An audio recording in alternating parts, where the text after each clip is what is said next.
Ladies and gentlemen, good morning.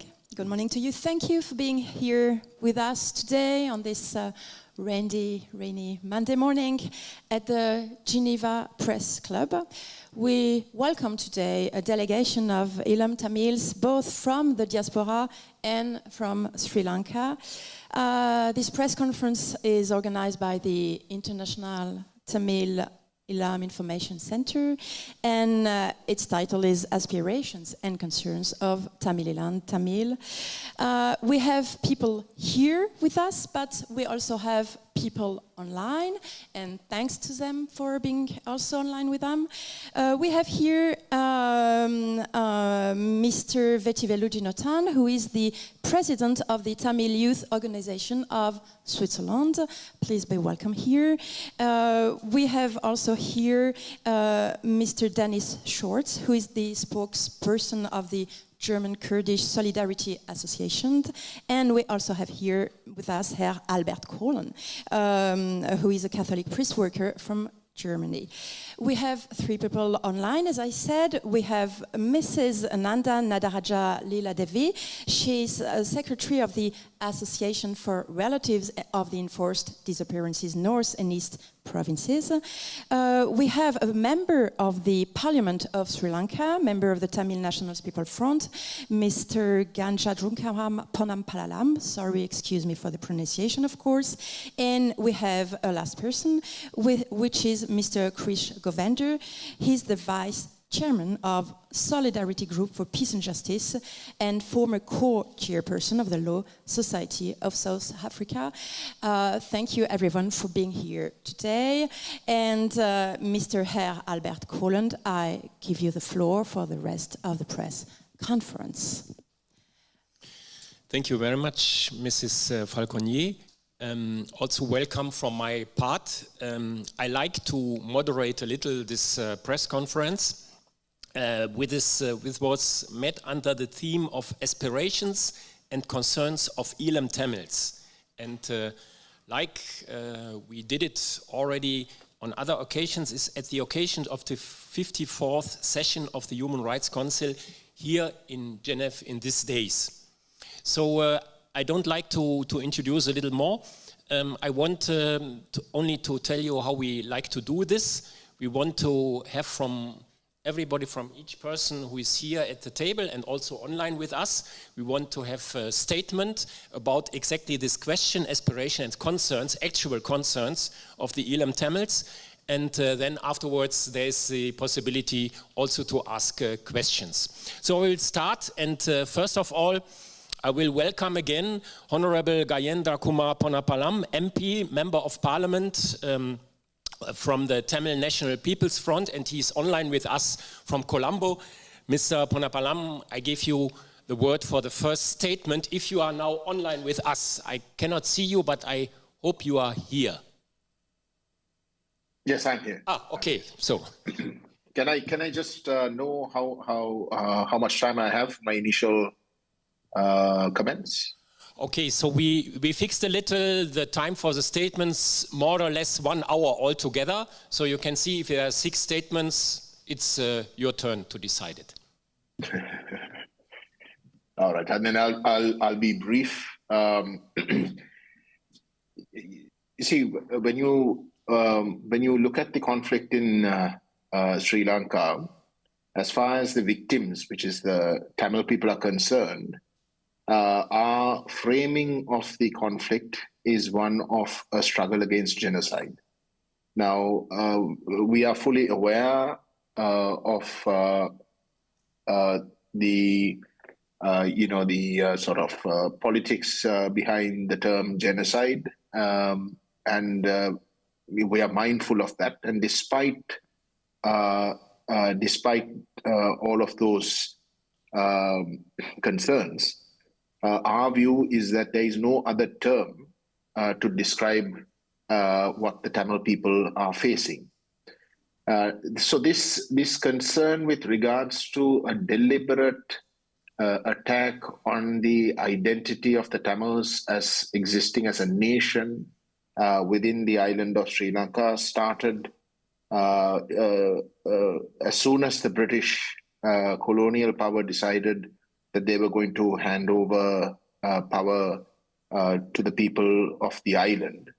And unfortunately, when decolonization from the European powers took place, they chose not to leave Sri Lanka in the way in which it was found when the first colonization took place under the Portuguese, which was the existence of three distinct nations and having their own kingdoms. So the Tamil nation was left entirely at the mercy of a numerically larger Sinhala nation. And the Sinhala nation, due to various social, religious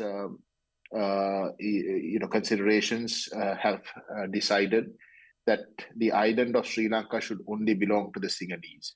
And as a consequence, the fact that the Tamils existed in a matter of fact in the northeast of the island as a nation in itself was a threat to that identity of a Sinhala Buddhist country that Sri Lanka, in their vision, ought to be. And each consecutive government, this is not just one or two governments, every single government has chosen to act very clearly in trying to dismantle the existence of the Tamils as a nation. The nation term I use is a politico-social and legal term. It is a term that the Tamil people have identified themselves with, like in the case of many other nations that have not been recognized or have in fact been recognized as a distinct country in their own right. So the identity of nationhood primarily comes from the fact that you have a distinct language, that you have a distinct territory, that you have a distinct culture, and also that you have an existence that you can seek out through your own economic conditions, a sustainable economic structure to sustain your to sustain the nationhood. And it is these four pillars of nationhood that the Sri Lankan state has been systematically attacking. So the consequences of that attack from 1948 onwards resulted in the Tamil struggle for the recognition and the safeguard of the Tamil nation evolving. The armed struggle, which commenced in the 70s, was primarily due to the Tamil people beginning to realize that the only way in which their existence can be safeguarded was through the taking up of arms as self-defense, as number one, and through the creation of a separate state. Because by the 1970s, the democratic Tamil leadership had consistently tried their level best in trying to find a political solution within a united Sri Lanka without dividing the country on the basis of equality of nations, albeit within a united country. But despite those efforts, the Sinhala Buddhist nationalist project repeatedly rejected those political positions of the Tamil people in wanting to find a solution, and instead accelerated their steps towards dismantling the Tamil nation's existence. Today, after a 30-year war, unfortunately, during the time of the war, many important members of the international community took up the position, quite counterproductively, that the armed struggle of the Tamil people was the problem, and that the Sri Lankan state, dominated by Sinhala Buddhist nationalism, was not the problem, and that if the armed struggle was in some way neutralized, then the Sinhalese and the quote-unquote democratic leadership of the Tamil people can very easily come to a political arrangement. This is what we were told when the entirety of the international community chose to arm the Sri Lankan state and to politically bankroll a counter-insurgency effort of the Sri Lankan state that ultimately ended with the 2009 18th of May Mullawaikal genocide. The genocide of the Mullawaikal took place in the classical sense of lives being deliberately destroyed in whole or in part, with the intention of destroying the Tamil national identity. Right. So that is a classic case of genocide. But the genocide of the Tamil nation, the dismantling of the Tamil nation, commenced in '48 and has been going through right through. Even after the war, it continues. Today's, very clear example is where, despite the international community's attention being drawn on Sri Lanka through various resolutions that have been passed in the Human Rights Council in Geneva, is that the consecutive governments since May 2009 have been acting in a way to culturally change the demography of the Northeast Tamil homeland. The archaeological department is the vanguard of that effort, where they have been going around the entirety of the Northeast, identifying quote-unquote ancient Buddhist worship sites. And before you know it, you have the military that surrounds the area. Hundreds of acres are surrounded. And then you have all of a sudden a Buddhist vihare that is built in the name of restoring an archaeological site that never actually existed at any point. So a new vihara is built where there are absolutely no Buddhists in the area. And then you have the Mahasangha, which is the hierarchy of the Buddhist religious clergy, essentially saying that in the surroundings of such a vihare, that only Buddhists can live. So these are classic cases of how deliberately the Sri Lankan state is changing the demography of the Northeast to dismantle the Tamil identity of the Northeast. Then you have various other ways by which they are disenfranchising the Tamils. Lands are grabbed by the military, which is a high-profile issue that most people know about. Then you have the lands that are grabbed by the forest department. People have been displaced due to war for several decades. Soon after the war, when they came back, obviously in their area, the natural vegetation had grown and had become almost a jungle. The people were not allowed to go back into those areas and use their land for farming and various other activities that they used to use it, because the forest department declared it a forest, which meant that it had to be protected. So these are the same with the natural, what they call it, I think they call it natural fauna and fauna protection laws are also used to do the same thing. So if you look at in every sense of the word on the question of economy, we had a 30-year war. The Tamil areas of the Northeast was under an economic embargo, a complete economic embargo, which meant that hardly anything could get into the Northeast, because almost everything you could possibly imagine was declared a security concern. And as a result, the economy of the Northeast began to lag behind from the rest of the country. And despite the war finishing, nothing was done to protect the economies of a very, very vulnerable Tamil nation. And they were just simply asked to compete with the rest of the country, which they couldn't do.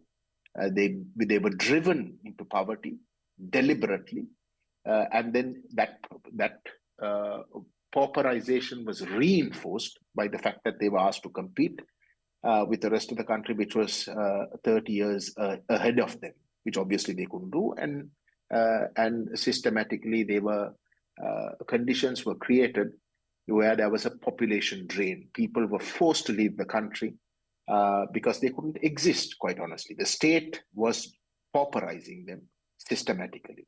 So if you look at every single pillar of what constitutes the identity of nationhood has been under attack since May 2009.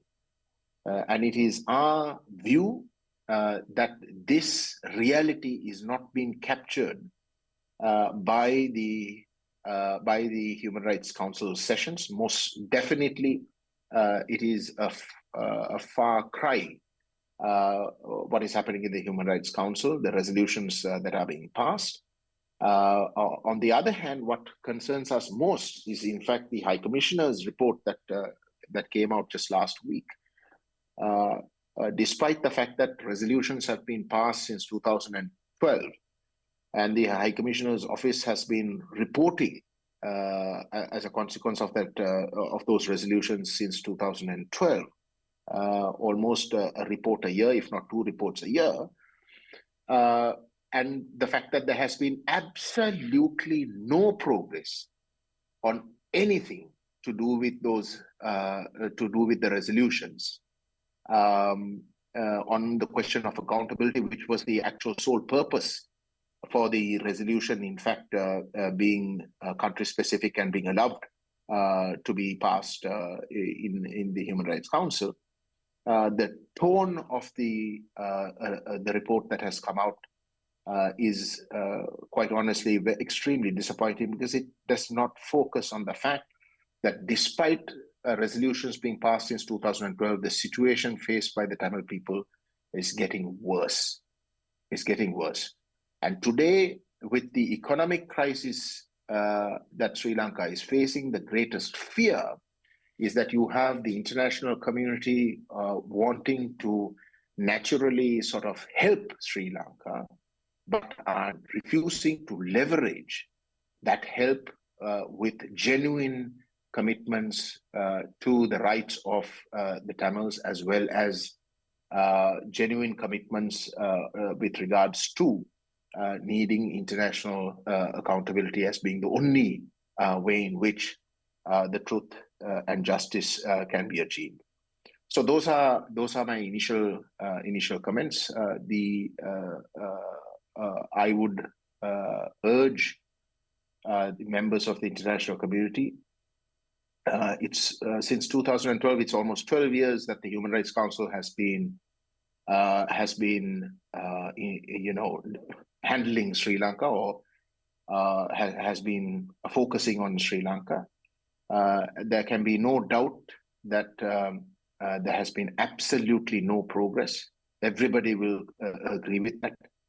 And it is therefore, if the intention of the original resolutions was to have accountability to heinous crimes that took place during the war, then it is quite clear that the Human Rights Council is not the venue through which that accountability can be reached, because the Human Rights Council works on the basis of consent with the respective state, which very clearly the Sri Lankan state is not prepared to give and certainly do. And therefore, the only other way by which accountability can, in fact, be achieved seriously within the UN structure is through a referral of Sri Lanka to the International Criminal Court. And it is our fervent hope that the members of the Council and the international community in general, the global civil society, realize this factor and push for a referral of Sri Lanka to the ICC, or at the very least, the creation of a UN ad hoc criminal tribunal to look at the entire history in the way the Sri Lankan state has in fact treated the Tamils in particular, but the minorities in general. Thank you very much.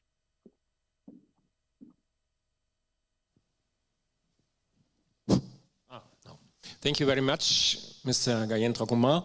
I will very quick, for your first statement, I will very quick give the word now to Mrs. Ananda Nadaraja Leela Devi.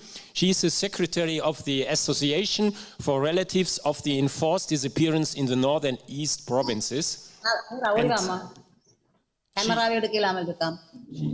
I hope she is now with us online. Yeah. Yes, I am online, but I couldn't get the camera. Okay. You can start to speak, it's possible? Yeah. Okay. I can. Without picture.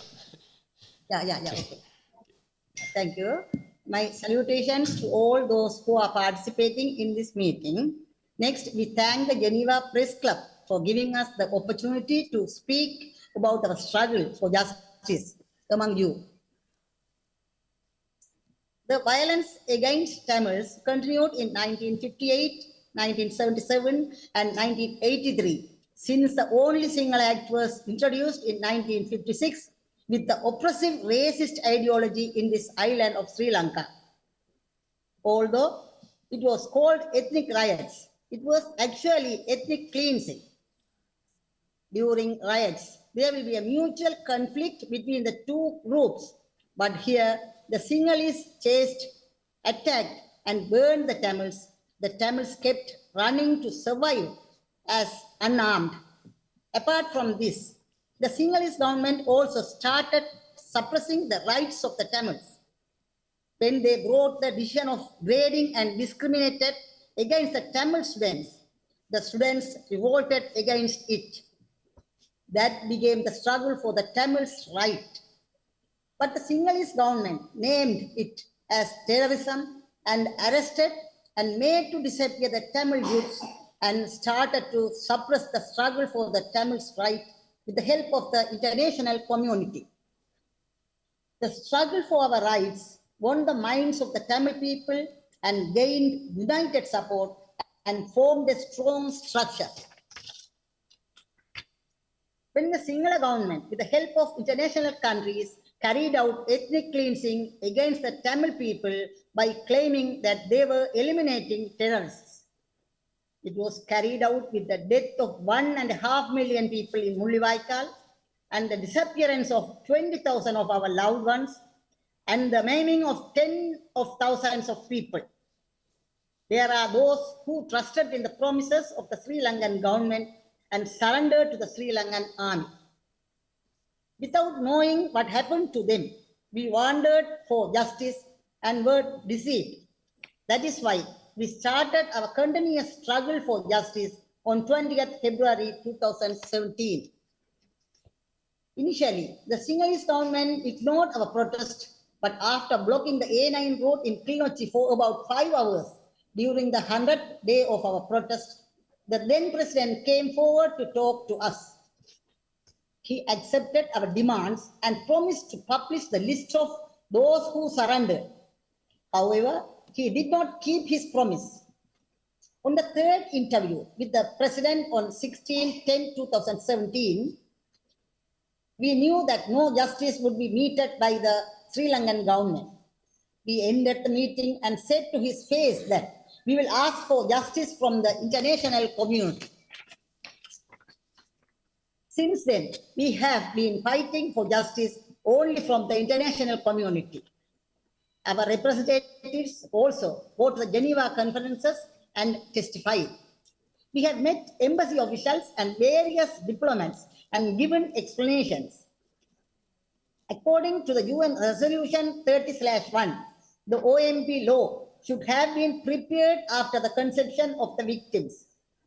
But the Sri Lankan government did not consider the opinion of the victims and created the OMB law with dictatorial tendency and also created the OMB office accordingly. We had proven OMP's ineffectiveness already. Reasons for the rejection of the OMP, which were already sent to various diplomats. It will be forwarded to you in due course. Even after proving OMP's ineffectiveness, the Sinhala government is making maneuvers to buy the poor victims by money. Even in the last International Day of Disappearance, the Sri Lankan government had unleashed a myth to deceive our mothers. The myth is that they have found 15 disappeared and joined them with their respective families and have not disclosed their names for security reasons. This is an utter lie. The OMP, which was said to be created in accordance with the UN Resolution 30/1, had not taken any concrete measures, even a period of 6 years elapsed. We would like to mention that we had mentioned about this ineffective mechanism at the very inception. The countries which did not accept our words are now accepting which we said before.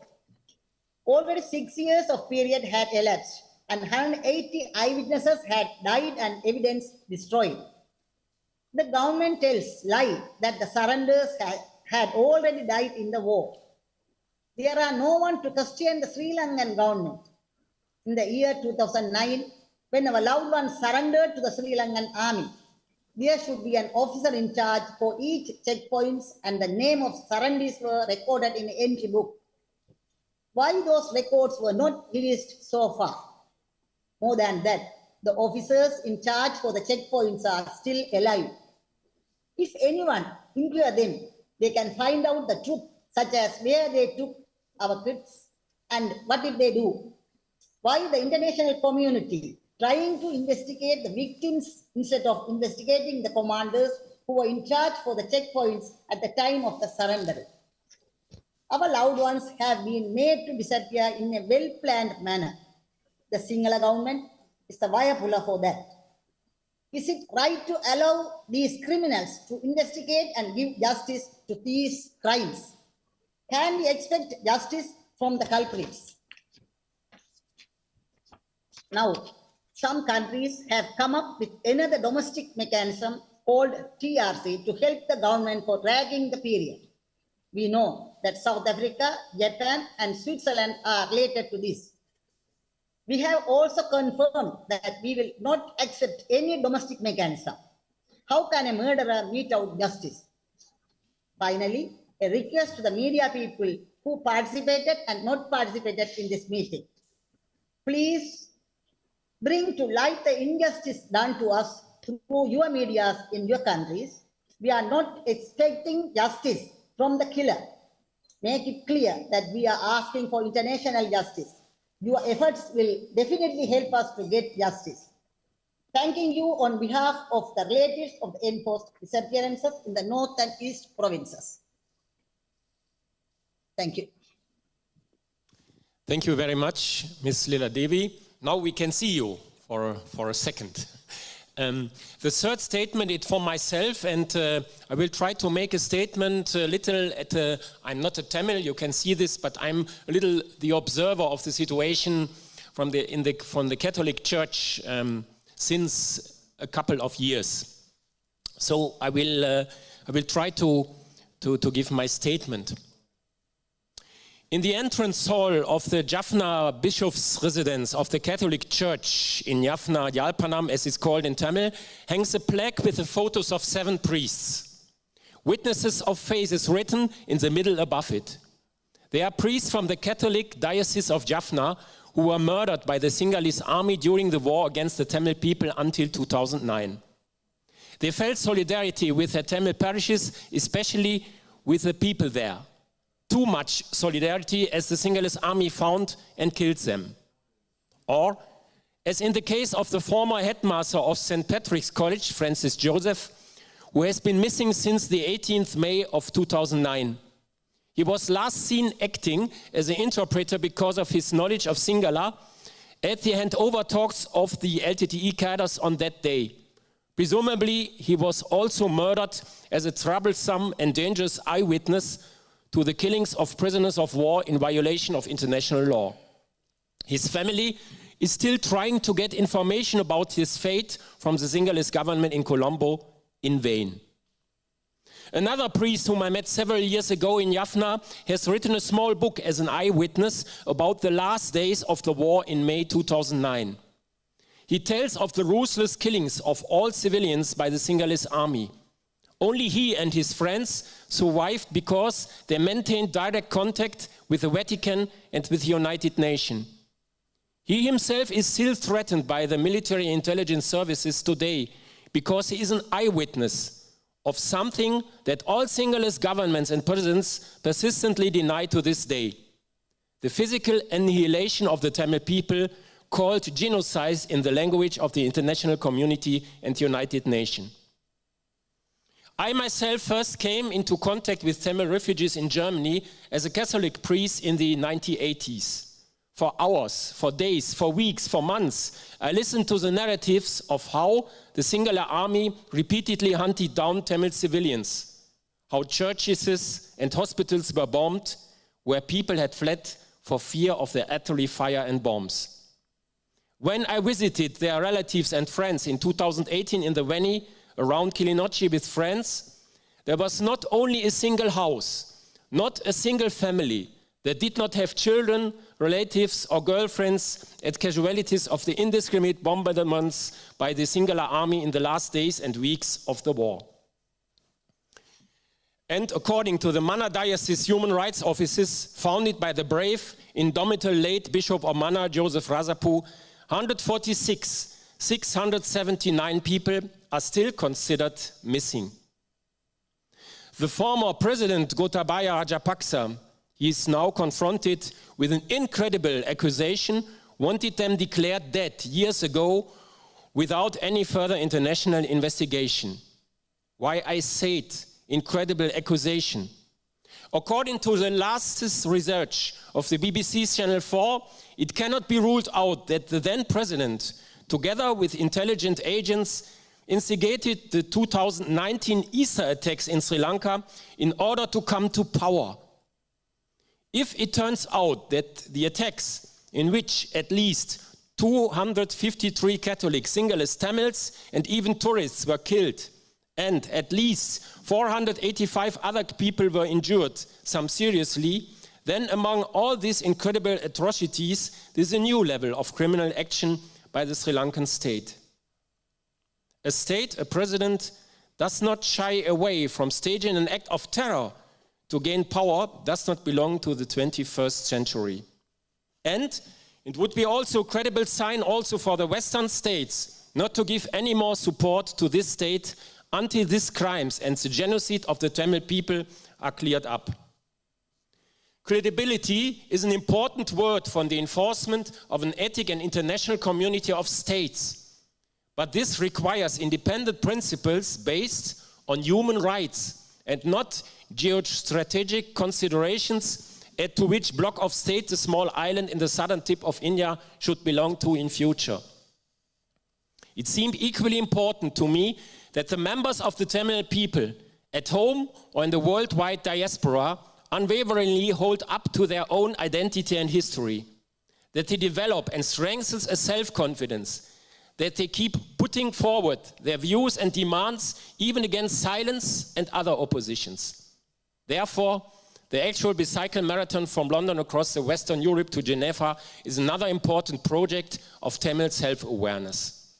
Therefore, as a Catholic priest and friend of the Tamil people, I can only support the demands for the 54th session of the Human Rights Council here in Geneva. The genocide of the Tamil people and the end of war in 2009 must finally be dealt up with an international and verifiable investigation. The ongoing creeping genocide, the destruction of Tamil culture and identity, and the displacement of the population swap in the Tamil areas with the contrary to human rights must be stopped. The arbitrary arrest and murder of representatives of Tamil civilian population must end. And the recognition of the Tamil people's right to self-determination must be demanded internationally. These demands are directed at the international community and United Nations, but also to the European Union, which people of Tamil origin have lived for decades and contributed to the prosperity of the community. Thank you very much. So this was my statement. Now we want to give very quick the word to Mr. Krish Govender. He was the former co-chairman of the Law Society of South Africa, and he is the vice chairman of the Solidarity Group for Peace and Justice. And we hope he's also now online, and it would be greater if he can see even his picture. Mr. Krish Govender, you are present at the moment? Yes, thank you very much. Very good. Thank you. Much appreciated, and thanks to the Geneva Press Club for giving our organization the opportunity to address it today, and greetings to all our fellow comrades. And we are inspired, Herr Colin, by your wonderful submission. And we also extend our condolences to the many brave priests who had supported a just struggle. I bring you greetings from South Africa, and I say Vanakkam, Elorum to everybody, and as we say in South Africa, Sanbonani. And I want to quickly try not to repeat what has been said, but talk about the long road to freedom and justice for the Tamil people on this tiny island of Sri Lanka, from an objective perspective here in South Africa, and from my support and involvement with all our Tamil comrades inside Sri Lanka and in the diaspora, in supporting their struggle against this violent and oppressive Sinhalese majority. And we note that this struggle is going to take much longer, and the end does not seem to be anywhere in sight. I want to focus a little more on the role of the United Nations and the United Nations Human Rights Council in their inability in understanding the struggle of the Tamil people in a productive and positive manner. Although their role is recognized and their documents, the prescripts, the charter and covenants all speak very highly about the powerful commitment that the United Nations espouses on paper. But the pathway to freedom and justice has been made very difficult by the mechanisms and the decades-long UN processes that are in place for victims of gross human rights violations and genocide, which they have to endure before they can even see some positive direction in this road towards true liberation. The latest report of the High Commissioner that was issued last week is an example of such a long drawn-out exercise that the victims of gross human rights violations have to embark upon to achieve even the smallest sense of justice and accountability from the perpetrators of gross human rights violence, war crimes, and genocide. Any celebration of this latest report is a celebration of justice delayed, which is therefore justice denied. It must be stated at the outset that the September 2023 report of the High Commissioner is, in the main, with respect, a window dressing exercise of the brutal intransigence of the Sri Lankan government. It papers over the cynicism of the Sri Lankan democratic military regime as it sidesteps the consequences of resolutions of the UNHRC, especially after the genocidal events of 2009. Whilst the report of Commissioner Turk is comprehensive in covering the many aspects of unjust rule towards minorities on the island, especially the Tamil-speaking population, it fails to take any honest steps towards holding those responsible for human rights atrocities and acts of genocide on the island. the plain and diplomatic speak used by the High Commissioner when he states in his report that the Sri Lankan government suffers from, and I quote, an accountability deficit, close quotes. It sounds sweet, but it is nothing more. Accountability deficit are words that he uses as it is the best way to cover up for war crimes and crimes against humanity committed by the Sri Lankan regime.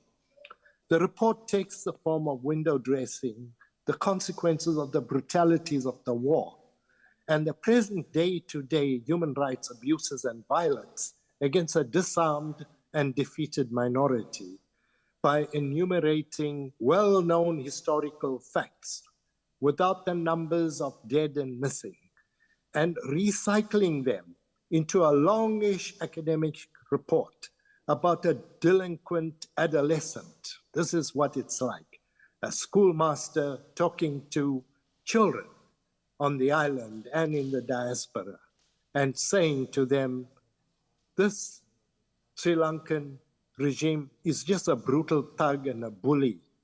And they've been saying it for over 14 years, since 2009. So the reader of this report is forced into a state of amnesia, and they forget to ask the old questions from the HRC and its parent body, the United Nations. And they should be asking, and this is what the report should be asking, when are the perpetrators of crimes against humanity and gross human rights violations equivalent to genocide going to face the full force of justice under international law? The report of the High Commissioner reads like another roadmap to reconstruction for Germany after the Second World War. That worked for Germany. However, the difference in relation to Sri Lanka is that whereas in Germany after World War II, the defeated German war criminals were arrested, put on trial, found guilty and sentenced. Sadly, in the present context of this report, the war criminals of Sri Lanka are allowed to keep their genocidal victories and their triumphalism. They are also rewarded with international loans and trade benefits from the Western powers and their agencies, which allows them, subject to some small warnings from the High Commissioner in his report, not to continue on their same brutal path of subjugating and suppressing a minority population by everyday acts of harassment, bullying, brutality of defenseless people. Of course, we won't be able to say too much about the report in relation to holding people to account. And we will have to, in this case, repeatedly come back to the UNHRC after a few years with this report and previous reports and go on trying to move the UNHRC and the United Nations forward. It's a progressive step going backwards rather than forward. It must be noted that this present-day Sinhalese majority asserts itself through a Bantustan-style apartheid democracy.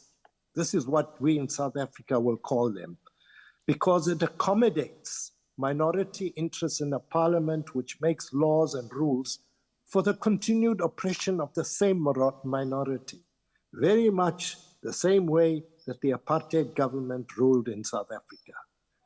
Of course, this qualifies as a democracy, even in a similar style as some Palestinians are granted some limited Israeli citizenship and representation in a Zionist-controlled parliament, and given a small portion of their own land to self-govern, thereby ensuring their own enslavement.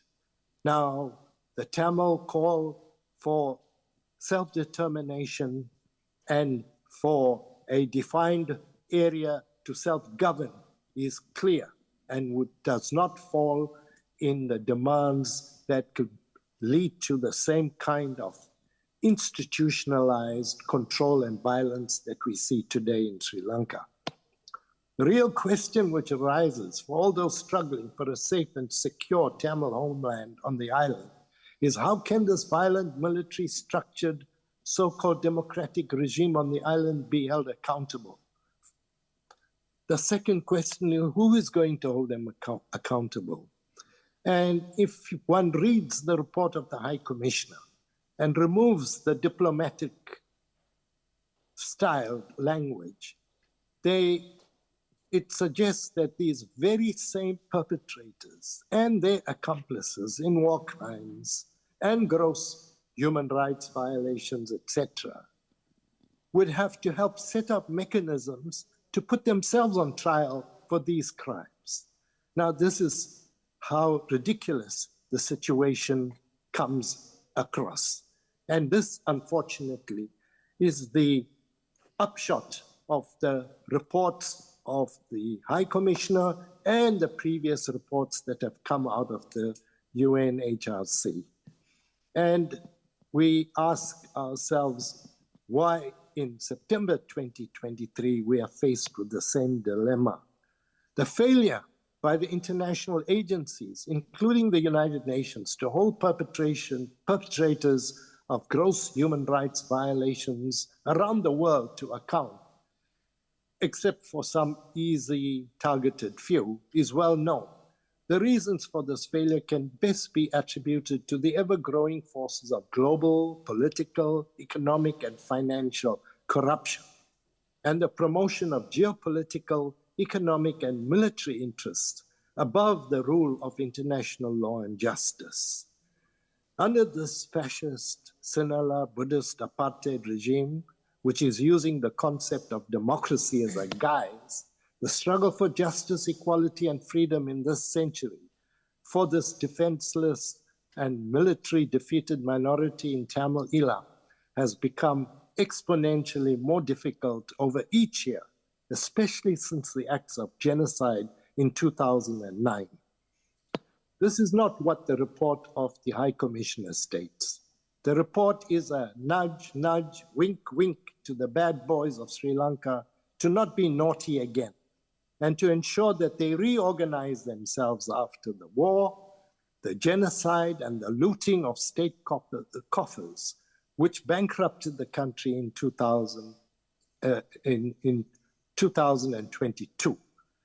It is hoped that they pay back this gifted loan from the IMF so that they can be also held accountable for this grand theft.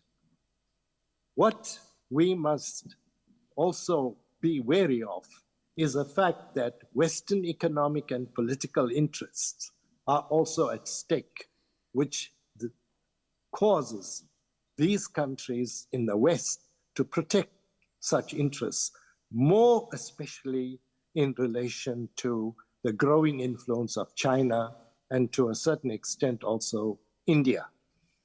This may explain why the UNHRC does not want to go down the route of appointing a special rapporteur for Sri Lanka specifically to deal comprehensively with the violations of the UN Charter and its conventions, as this might result in a referral to the International Criminal Court. The present report of the High Commissioner steers the UN away from such a direction, and the reasons, therefore, are obvious, especially the geopolitical and economic interests of the Western countries and the big powers. The report of the Commissioner also covers a lot of ground in relation to socioeconomic justice, education, gender representation, and cultural questions. The process followed by the Commissioner is seemingly that of a tick box method, just ticking the boxes to say, I've covered this, I've covered that, I've covered gender, and so on. It's broadly comprehensive, but to the naive eye, it would look impressive. The reality is that it lacks teeth and does not have any means to hold anyone accountable to build a better society for all on the island. For the report to refer to an accountability deficit is therefore laughable, especially if the parties responsible for such deficit cannot be held truly accountable by the UNHRC or the UN. A serious omission or failure of this report is its inability to look slightly below the surface at the factors that led to the economic bankruptcy of the government in 2022, as this would have required identification of the perpetrators of the looting of state coffers over a period leading up to 2022. Furthermore, the Easter bombings and the conspirators behind these tragic events point to a deeply corrupt and diabolical state of mind of leaders who had previously escaped the politically compromised scrutiny of the UN and the UNHRC after 2009. As a result, these political military leaders pursued their dictatorial and triumphalist style of corrupt leadership with impunity. Thereafter, until their very own fanatical supporters felt the pain of hunger and financial loss and turned on them with mob vengeance. These corrupt leaders escaped with only the loss of some property and seemed to be back in circulation on the island with the usual sense of shamelessness. This was an opportunity lost for the High Commissioner to place a spotlight in his report on these corrupt culprits and call for action against them. But the report merely glosses over these economic woes with some words of advice to whoever. The impact of such state looting would naturally be felt where the monies are withheld for punitive reasons, namely the Tamil provinces. The people in the traditional Tamil provinces as a result suffer more from widespread unemployment, poverty, and inequality under the military's occupation. The youth bear the brunt of this sense of alienation, and the elders have no choice but to endure the impunity of the military forces. The brutal attempts to erode the Tamil culture and the destruction of their temples upon which are rebuilt Buddhist temples are documented, and this practice continues unabated and is not outlawed. These inescapable facts are, of course, mentioned in passing in the report. This is an apartheid Bantu-style style of democracy, as we will describe it from our South African experience. The vetoes of the big five countries in the UN ensures that coordinated international actions and sanctions against such violent regimes is impossible to enforce. However, they do resort nowadays in these times to alternative modes of seeking justice like truth and reconciliation commissions. But we know the cunning level of operations of the Sri Lankan regimes that would turn every truth into a lie. This whole issue and the thirst for a Tamil homeland will never be quenched unless there is one day a new peaceful, prosperous, united island where everyone can live together in harmony, respecting each other's cultures, languages, and religions, and stand firm against any foreign domination. In this regard, the geopolitical strategic interests of India and China are inextricably linked to the future political, economic, and social stability of everyone on the island. This is a vexing matter which the Tamil people and the diaspora will have to engage with if there is going to be a transition to justice on the island. This will also entail an analysis of the strategic military and naval security agendas of both India and China, and the development of a peace, justice, and prosperity program of action for all on the island. The fate of the Tamil people is therefore not quite in their own hands. However, the struggle for freedom and justice and equality will never end for the Tamil people, and we stand in solidarity and in full support of such struggle. Thank you very much. Thank you very much, Mr. Krish-Govender. In the fifth statement, we go a little to a more international perspective. Not only the Tamils who are fighting for the independence on this world, but also the Kurdish people. And we are very happy to have invited Dennis Schortz, who is one of the spokespersons of the German Kurdish Solidarity. And we ask him to back him for his statement. Thank you very much for coming. Thank you. Dear ladies and gentlemen, dear friends and comrades, looking at the evolution of the political situation in Sri Lanka, it is clear that the continuity of the genocide which culminated in the Muliwaikal massacre in 2009 continues to this day. What is also shocking is that the international community and the United Nations has remained silent about the violence against Tamils perpetrated by the Sinhalese state to this day. Even for 146,000 people are still missing today. Even 4 state expropriations of land are still taking place today. And even 4 sexualized violence against Tamil women by Sinhalese military is taking place systematically. When it comes to the appropriation of Tamil land in violation of international law, the Sinhalese state is happy to adopt Israel's inhuman settlement policy. Taking all these facts together, it becomes clear that the only way to a free and dignified life for the Tamils can be the establishment of a Tamil state. As the Kurdish community in Europe, we declare our solidarity with the independence efforts of our Tamil friends. We have often taken part in Tamil demonstrations and events in the past. This also applies to the bicycle demo, which takes place twice a year and takes place throughout Europe all the way to Geneva. We visited the town halls there on each stage and spoke to the majors there. Most of them showed great interest in the situation of the Tamils in Sri Lanka. On this occasion, we as Kurdish society made clear that we stand in solidarity with the Tamils. And it's known that the Turkish dictator Erdogan would like to see a Sri Lankan solution to the Kurdish issue, which shows that there are many similarities in the situation of Tamils and Kurds. So we send you our warm greetings and solidarity and thank you for the opportunity to take part at this press conference.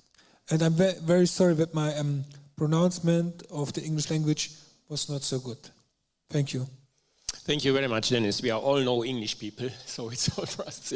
So, last but not at least, now the last statement of Vetivelu Jinothan. He's the president of the Tamil Youth Organization here in Switzerland. He's the last because of 2 things. First, he's speaking in French.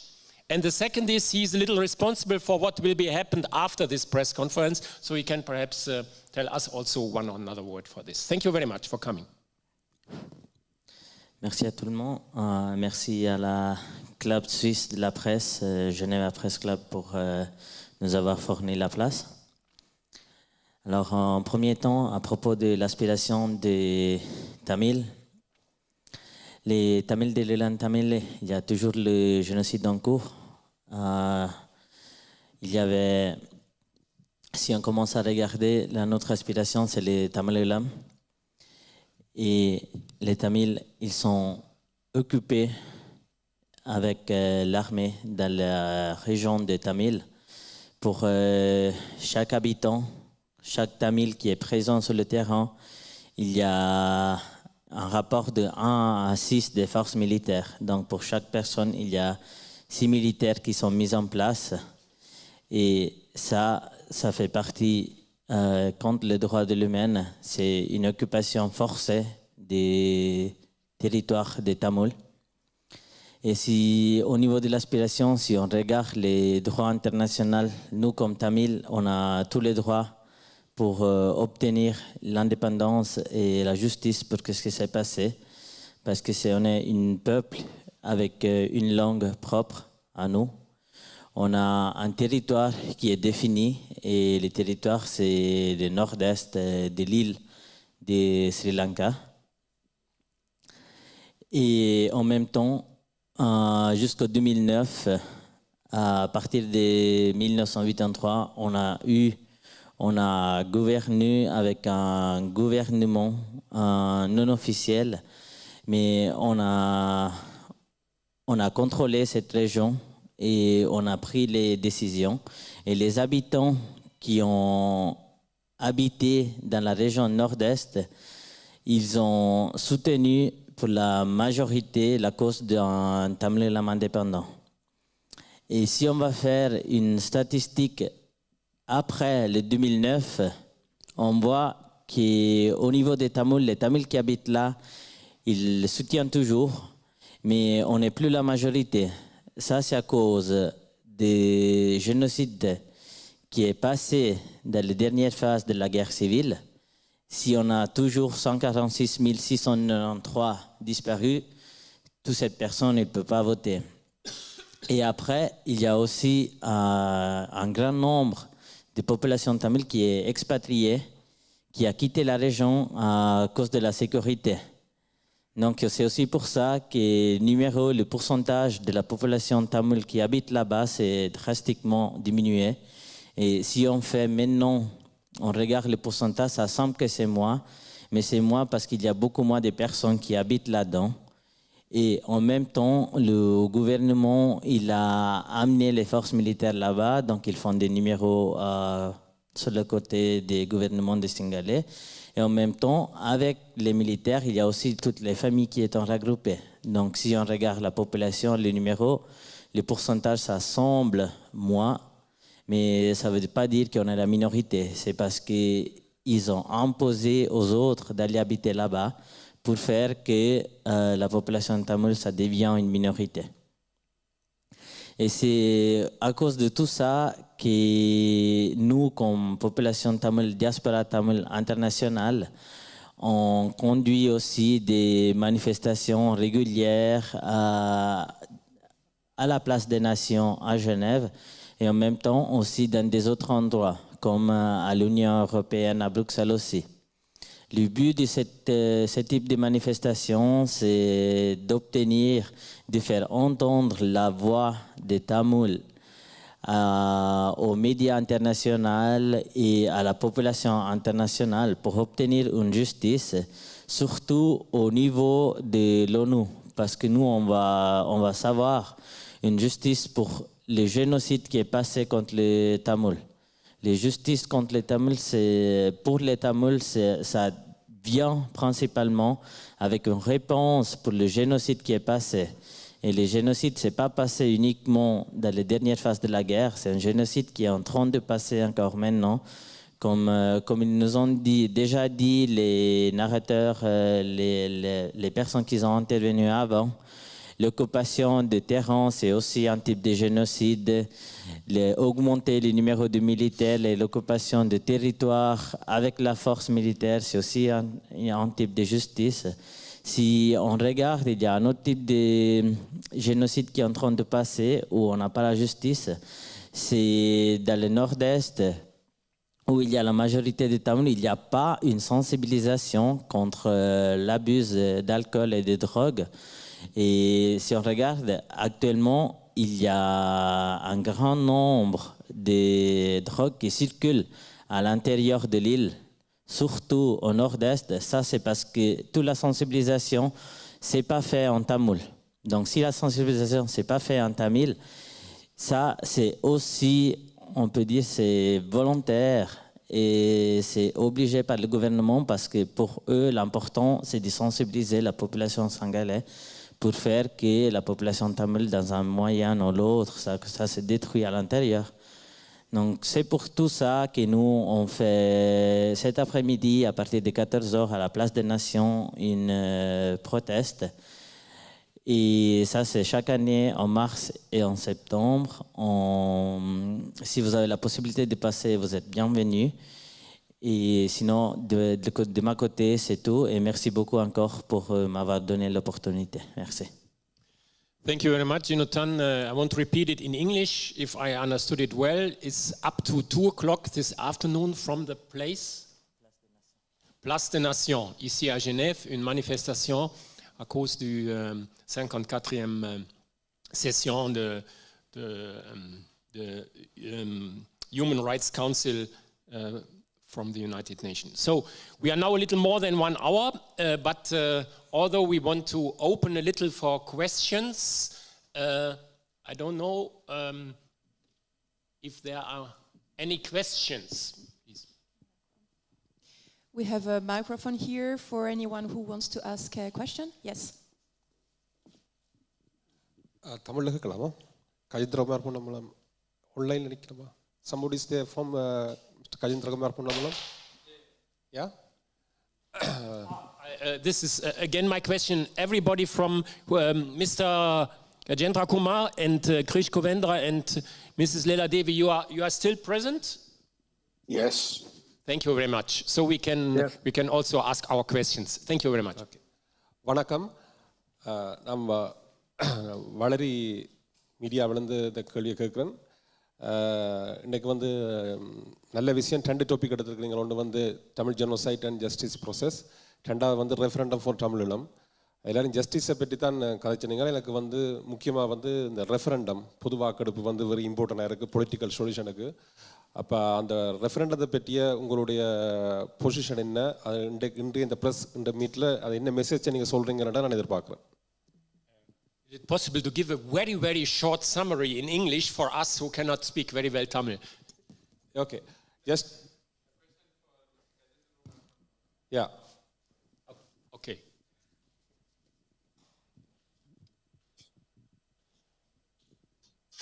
I think it was a question to you, Mr. Kajendra Kumar, so you can answer directly.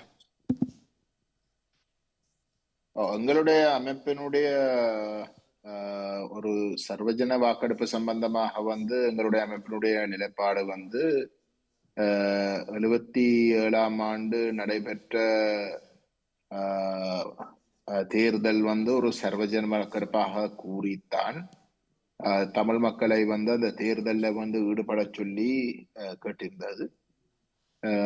அந்த வகையில வந்து தமிழ் மக்கள் 77ஆம் ஆண்டிலேயே மிக தெளிவாக தங்களுடைய அரசியல் நிலைப்பாடு சம்பந்தமாக 77 வந்து தங்களுடைய கருத்தை ஏற்கனவே வெளிப்படுத்தியிருக்கிறார். அந்த சர்வஜன வாக்கெடுப்பாக கருதப்படுகின்ற 77ஆம் ஆண்டு தேர்தலுக்கு பிற்பாடு தமிழ் மக்களுடைய அரசியல் நிலைப்பாட்டில வந்து அந்த தேர்தல் முடிவுகளின் பிரகாரம் வந்து கணிசமான வளர்ச்சி அடைந்தது. அப்படிப்பட்ட ஒரு நிலையிலே வந்து இன்றைக்கு அந்த நிலைப்பாட்டை கேள்விக்குட்படுத்துற கோணத்துல வந்து அடிப்படையிலே. Excuse me, but can I make a very, very short interruption? We have online a lot of international press people, so if possible, that you continue a little in English. Even here are also a lot of Tamil people, it's right, but for the international media. So I'll answer it in English then. Thank you very much. Thank you very much. Instead of doing both, yeah. Our organization's position is that in 1977, the Tamil people were asked to approach the general elections as a referendum on the question of what the Tamil people or how the Tamil people view their political status. And as such, the Tamil people voted in the 1977 election very clearly with an overwhelming mandate on the basis that their understanding that it was a referendum for the creation of a separate state. Now, that position has not in any way, in our view, been impeached. There is nothing that has happened since the 1977 election that has in any way asked the Tamil people to reconsider that position. The only way in which we believe a referendum again will become relevant is one of two. One is if the Sri Lankan state, as they continuously try to maintain, that the Tamil people's political status or their will to a political status is in fact not what the Tamil people in fact gave in 1977, well, then the Sri Lankan state, we challenge the Sri Lankan state to have a referendum. Obviously, the United Nations has to take over and carry it out, because we have no faith in the Sri Lankan state carrying out free and fair referendum of that nature. Or if the Tamil people, by some chance, in fact, are able to negotiate a solution that is acceptable to them with the Sri Lankan state, then that solution must be put forward to the Tamil people yet again. And the question must be asked whether the Tamil people are willing to settle for this negotiated solution, or do they still prefer the mandate that they gave back in 1977. So those are the only two situations in our view that warrant a referendum. And under those circumstances, our organization would in fact call for a referendum. Thank you very much. I want to repeat the question, if I understood it well. We are here at Geneva, this is right, for the Human Rights Council, but there's also the other question was already in the Tamil people about the referendum of their independence. And so Mr. Gajendra Kumar Ponapalam answered in a very good way on this question. So there are other questions.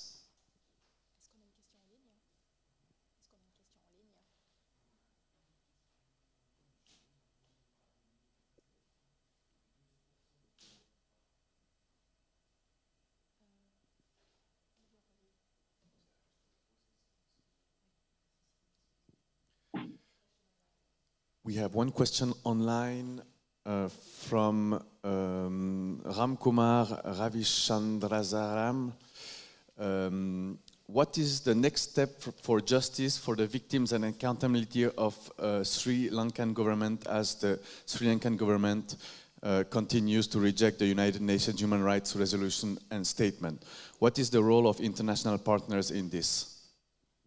So this is perhaps also a question to Honorable Gajendra Kumar, but perhaps also to Mrs. Ananda Lila Davi. You are present, because if you start to answer and then Mr. Gajendra Kumar can answer a second time. Mrs. Lila Devi is still present? Yes, she can answer about very short about the next steps. Was the question about the next steps?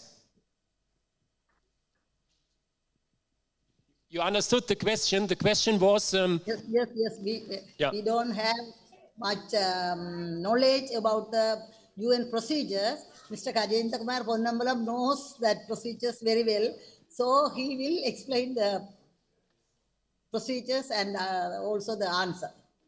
Please, Gajendra. Okay. Yeah.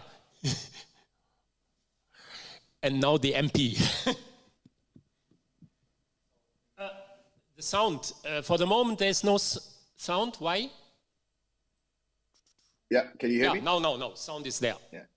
I am, just to clarify, I'm not an expert on the UN structure, but I don't think this is a question of structure. I think, as Chris Govender made clear, the resolutions in the Human Rights Council so far has been calling for Sri Lanka to carry out an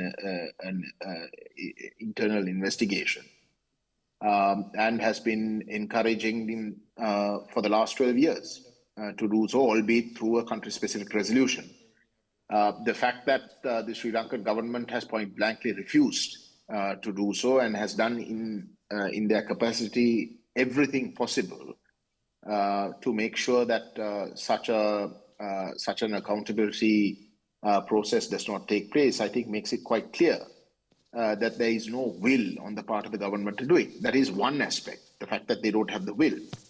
The second is, I think, a far more fundamental question, is that the Sri Lankan state is an accused party And when you have, and the nature of the conflict that took place is an ethnic conflict, where the accusation is that the Sri Lankan state has been usurped by a numerically larger Sinhala nation, and has in fact usurped it in such a way so that it only acts in the interests of that Sinhala nation, and in fact has been acting to the detriment and a genocidal detriment against the Tamil nation. So when that is the conflict that is at play, and when the High Commissioner, Prince Zaid himself, just before he left office, through his report, made it quite clear that the Human Rights Council is something that has to be reconsidered, and in fact must member states and all stakeholders must go beyond the Human Rights Council. Because he identified the fact that the Sri Lankan state was just not going to do what had to be done from the resolution point of view, but there was also a question of the question of natural justice, whether an accused party can be asked to investigate itself, particularly because of the nature of the conflict. This is not one government that has been acting against the Tamil people. These are consecutive governments, and over the years, it is in fact the entire state apparatus. Prince Zaid made the point that no internal inquiry is justifiable because the state structure, due to the conflict, the ethnic conflict over the years, has become so corrupted that it cannot possibly be expected to deliver justice. So under those circumstances, our view is that the Human Rights Council is a dead end. Nothing will come out of it, particularly because the way in which the council operates means that you have to have the consent of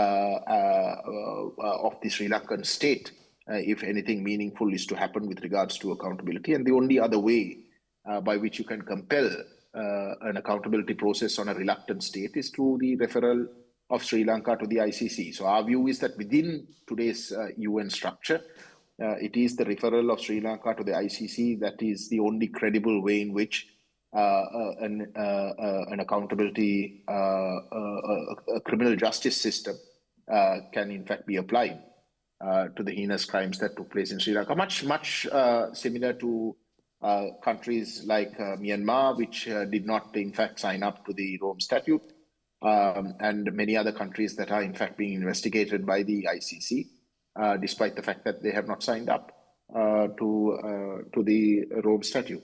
So that is our view with regards to how best accountability can in fact be achieved. We have, of course, been saying this since 2012. I think every year, as the year passes, it becomes even more crystal clear that our position with regards to the need for an ICC referral is the only way possible for such accountability to be held. The disappointment, the utter disappointment, is that despite 12 years passing and having more of what we've had over the last 12 years,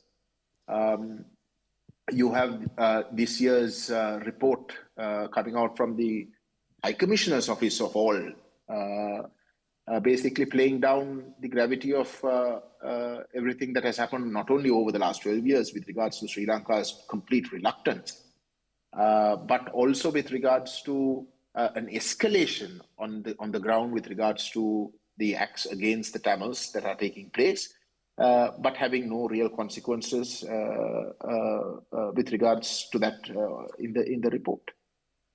Okay, thank you. Thank you. We have arrived to the end of this press conference. Thank you all for being with us today. Madame, Monsieur, nous sommes arrivés au terme de cette conférence de presse. Nos intervenants ici sont à disposition évidemment pour des entretiens individuels après coup. Merci pour votre attention et merci pour votre présence ici ce matin. Merci aussi for vos statements and for everybody who was participating and making the question. Thank you very much. Thank you very much. Thank you, everybody. Goodbye.